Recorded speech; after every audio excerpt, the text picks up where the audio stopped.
ત્યારે ચૂંટણીને લઈને ચૂંટણી આયોગની પ્રેસ કોન્ફરન્સ યોજાઈ છે, જેમાં સમાચાર સામે આવી રહ્યા છે, જેમાં ચૂંટણીને લઈને ચૂંટણી આયોગની પ્રેસ કોન્ફરન્સ યોજાઈ છે, જેમાં ઓબીસી અનામત મુદ્દે ચૂંટણી અટકી પડી હતી। 22 જૂનના રોજ મતદાન યોજાશે। સમાચાર સામે આવી રહ્યા છે, જેમાં 22 જૂનના રોજ મતદાન યોજાશે અને 2 જૂન 2025 જાહેરનામું પ્રસિદ્ધ થશે। 25 જૂને ચૂંટણીનું પરિણામ જાહેર કરવામાં આવશે। જ્યારે ચૂંટણી આયોગની પ્રેસ કોન્ફરન્સ યોજાઈ છે અને તેમાં માહિતી સામે આવી છે, જેમાં ચૂંટણીને લઈને ચૂંટણી આયોગની પ્રેસ કોન્ફરન્સ યોજવામાં આવી। ત્યારે ઓબીસી અનામત મુદ્દે ચૂંટણી અટકી પડી હતી। ત્યારે 22 જૂનના રોજ મતદાન યોજાશે। ત્યારે પ્રેસ કોન્ફરન્સ કરીને આ માહિતી આપવામાં આવી છે અને 2 જૂન 2025 જાહેરનામું પ્રસિદ્ધ થશે। 25 જૂને ચૂંટણીનું પરિણામ જાહેર કરવામાં આવશે। સમાચાર સામે આવી રહ્યા છે, જેમાં ગ્રામ્ય પંચાયતને લઈને ચૂંટણીની પ્રેસ કોન્ફરન્સ કરવામાં આવી। ઓબીસી અનામત મુદ્દે ચૂંટણી અટકી પડી હતી। સંવાદદાતા મેહુલ દુધરેજા ફોન લાઈનથી જોડાઈ ગયા છે। જી મેહુલ, જે પ્રમાણે 22 જૂનના રોજ મતદાન યોજાશે તેની તારીખ જાહેર કરવામાં આવી છે, શું કહેશો? જે પ્રમાણે ગ્રામ પંચાયતની જે ચૂંટણી છેલ્લા કેટલાય સમયથી બાકી છે, ઘણા બધા ગ્રામ વિસ્તારની અંદર 2-3 વર્ષ સુધી ચૂંટણીઓ જે બાકી હતી, જેની તારીખ હવે ચૂંટણી પંચાયતે જાહેર કરી છે। ગુજરાત ચૂંટણી પંચાયતે તારીખો જાહેર કરી છે, તેને લઈને હવે આચારસંહિતા ગ્રામ્ય વિસ્તારોમાં જ્યાં ચૂંટણી યોજાવાની છે, જ્યાં થવાની છે, આ માટેની અલગ અલગ જે તારીખો છે જાહેર કરી છે। સાથે જ જે અનામત લઈને જે ચૂંટણીઓમાં પણ ઓબીસી અનામત લઈને ખાસ ચૂંટણીઓ બાકી હતી, તેની પણ જે તારીખોની સાથે ચૂંટણીઓ થવાની છે। એટલે કે ઓબીસી અનામતને લઈને ચૂંટણીઓ બાકી હતી, સાથે જ ઘણી જગ્યાઓ પર જે સરપંચો ના હતા અને જે તમામ જે વહીવટી વિભાગ દ્વારા અત્યાર સુધી જે શાસન ચાલતું હતું તેની જગ્યા પર હવે લોકશાહીની ઢબે ચૂંટણી થવાની છે। તમામ જે ચૂંટણીઓ માટેની તારીખ જાહેર કરી દેવામાં છે। આજથી જ જાહેરાત થતાની સાથે જ જ્યાં ચૂંટણીઓમાં સરપંચ નથી તે જગ્યા પર આચારસંહિતા લાગુ થઈ ગઈ છે। જી મેહુલ, સમગ્ર માહિતી બદલ આપનો આભાર।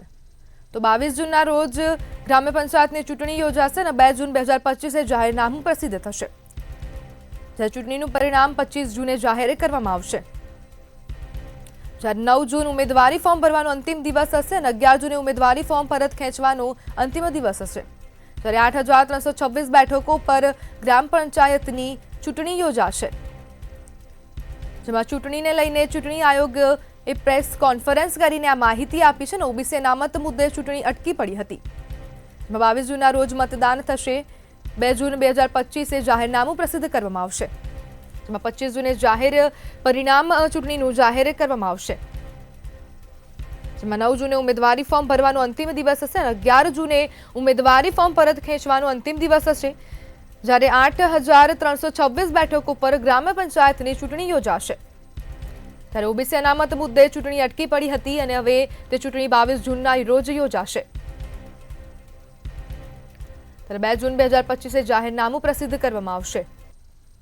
ત્યારે 25 જૂને ચૂંટણીનું પરિણામ જાહેર કરવામાં આવશે। 9 જૂને ઉમેદવારી ફોર્મ ભરવાનો અંતિમ દિવસ હશે અને 11 જૂન ઉમેદવારી ફોર્મ પરત ખેંચવાનો અંતિમ દિવસ હશે। જ્યારે 8,326 બેઠકો પર ગ્રામ્ય પંચાયતની ચૂંટણી યોજાશે।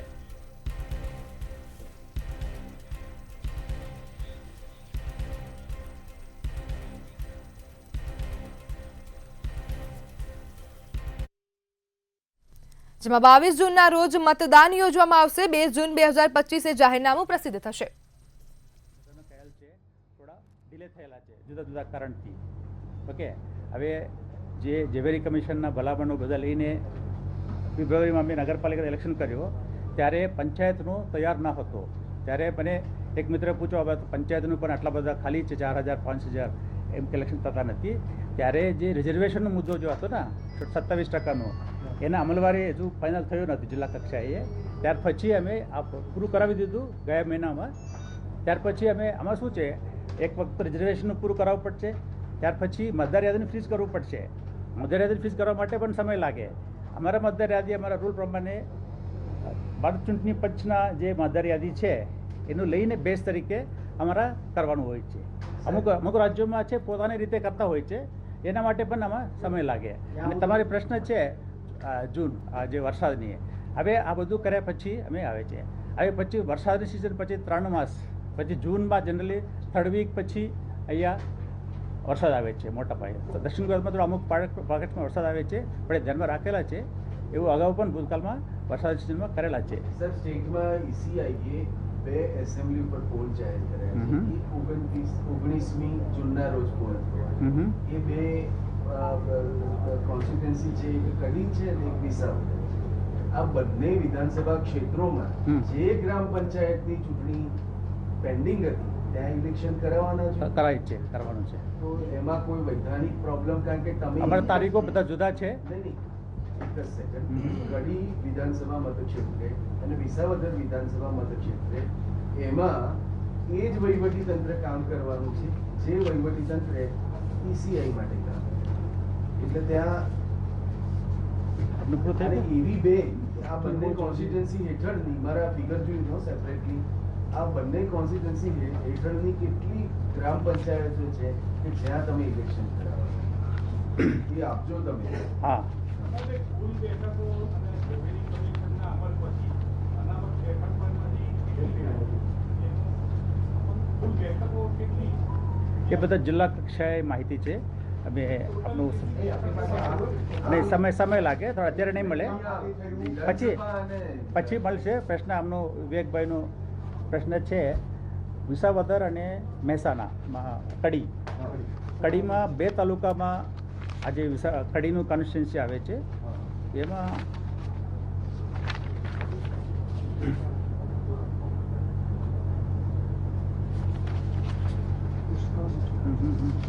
છે ને અમારી પાસે કડી ને જોઠાના ટોટલ અમારા પેટા ચૂંટણી રેગ્યુલર ઇલેક્શન બધા ભેગા થઈને 103 ગ્રામ પંચાયત છે. એમાં કડીમાં 93, જોઠાનામાં 10, ટોટલ 103 ગ્રામ પંચાયતમાં પેટા અને સામાન્ય ચૂંટણી ભેગા થઈને આવે છે. વિસાવદરમાં 4 તાલુકામાં આવે છે. વિસાવદરમાં 33, બેસન 20, જુનાગઢ 19, ભગાસરા 3, ટોટલ 75 જેટલા ગ્રામ પંચાયતી. એમાં બગાસરા 3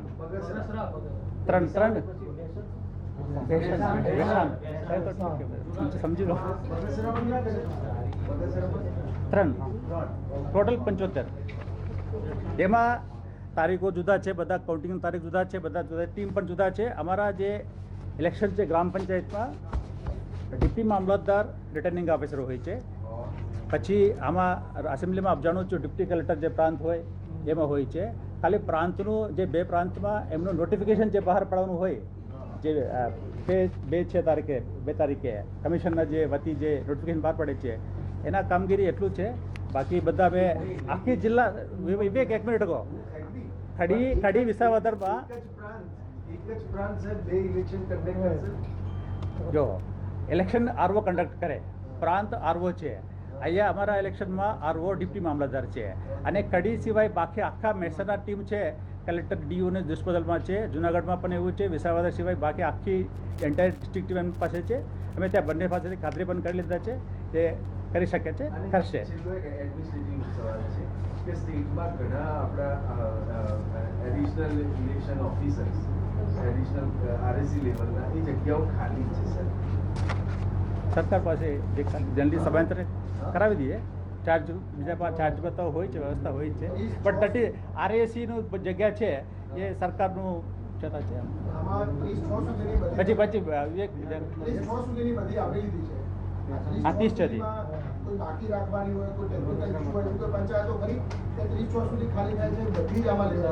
બધા લેવાઈ ગયા. એમાં કોઈ કોર્ટના સ્ટે હોય તો અમે કરતા નથી. કમિશનનું સ્ટાન્ડ એવું છે, કોઈ પણ ઇલેક્શન હોય તાલુકા જિલ્લા પંચાયત મ્યુનિસિપાલિટીના, કોર્ટના સ્ટે ના હોય તો અમે ઇલેક્શન ભૂતકાળમાં પણ કરેલ છે, અત્યારે પણ એ જ સ્ટાન્ડ છે.